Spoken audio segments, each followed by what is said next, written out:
inimaginable esta librería sin un perro, que fue Nube en su momento. Esto es un homenaje a Nube, un homenaje a Babú, un homenaje a Cuca, a todos los perros que han estado aquí enseñando a leer a los niños. Y es una poesía de Mary Oliver. Os la voy a leer en español, en inglés y luego en español. Sí, Claro, es para claro. vosotros. Claro que sí, es que esta perrita es perrita lectora. Se llama Percy. Espera que te hagan, tiene que grabar, te va a grabar. Espera un poquito. Ah, espera, claro. Yo creo que está Bueno, ¿y qué pasa, Que te has enterado, te has cotilla, que eres una cotilla. Es que ella ha trabajado mucho aquí con niños de los talleres que hacíamos. Está grabando, ¿no? Sí. Y nos metíamos ahí detrás de esa cortinilla para leer. Y Qué le leía a bonito. los niños al perro. Qué A bonito. ella y a otros perros más. Y la música, cuando hemos tenido música. También. Bueno, se llama Percy. Our new dog, named for the beloved poet, ate a book which unfortunately we had left unguarded. Fortunately, it was the Bhagavad Gita, of which many copies are available. Every day now, as Percy grows into the beauty of his life, we touch his wild, curly head and say, "Oh, wisest of little dogs." Pero ahora lo voy a leer en español. Percy. Nuestro nuevo perro, llamado así en recuerdo del querido poeta, se comió un libro que por desgracia habíamos descuidado. Afortunadamente fue Bhagavad Gita, del que existen muchas copias disponibles. Ahora, cada día, a medida que Percy avanza hacia la belleza de su vida, tocamos su salvaje y rizada cabeza y decimos, oh, el más sabio de los perros. Qué bonito. Homenaje, se lo merece. HG Editores, que es el alma Se lo merece. que nutre este pueblo y alrededores. Qué bien. Muy bien, ¿y ahora quién va a leer? Seguimos. Buenos, Pues- buenos días, everyone. Buenos días. Good morning. My name is Rod Patterson from Australia, and Oh. the short paragraph I read today is from an Australian born in 1934, David Malouf.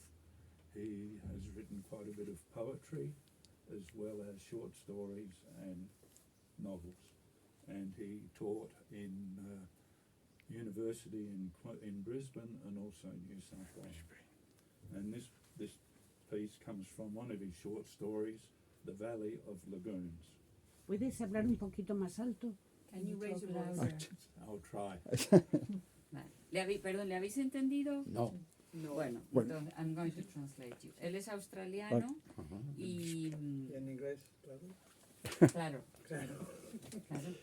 Y entonces va a leer un fragmento de un autor que se llama David Malouf, Maluf. australiano, que nació en 1934, que ha escrito mucha poesía y también novela y relatos cortos. Entonces él va a leer un fragmento de uno de sus relatos cortos que se llama El Valle de las Lagunas. Ok.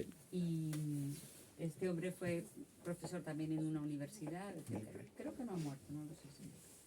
The land out here was Matt's grandmother's country, and the moment he entered it, he had a different status. That was the accepted but unspoken ground of his authority. That and the knowledge of the place and all its workings that came with the land itself. I had heard of this business of grandmothers. The grandfathers was something else. Overdressed men with beards and whiskers, farmers, saddlers, haberdashery people. Blacksmiths with drapery shops and general stores. They had given their names to streets, towns and shires all over the north. You saw their photographs looking sternly soulful and patriarchal around the walls of the halls and mouldy council chambers. Men who, in defiance of conditions so hard that to survive at all the man had to be equally as hard in return. In defiance too of the niceties of law as it might be established 1,500 miles away. Had carved out of the rainforest a world we took for granted now, since it had been all the familiar amenities and might have been here forever. In fact, they made it with their bare hands and with axes and bullock wagons, doing whatever had to be done to make it theirs in spirit as well as in fact, brooking no question, suffering, one guesses, no regrets, since such work was an arm of progress and of God's good muscular plan for the world. All that short time ago, that West Magard might have been one of the children in those long clothes and you saw seated next to the knee of one of those bearded gentlemen. His wife, alongside, a pallid woman in rucked and ribboned silk, who stolidly sat beside him, flanked by her brood. No one would have ever spoken of Matt Riley's grandfather and would have given something away that in those days was still buried with his family's secrets and meant it to be, in the realm of the unspoken. His grandmother's country was a phrase that referred, without raising too precisely, the question of bloodline. A relationship to a man that might stand in a particular part of land that went deeper and further back than legal possession.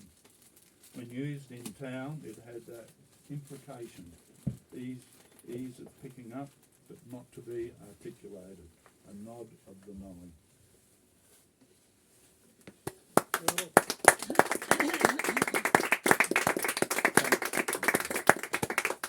No lo vamos Yep. a traducir. No, no.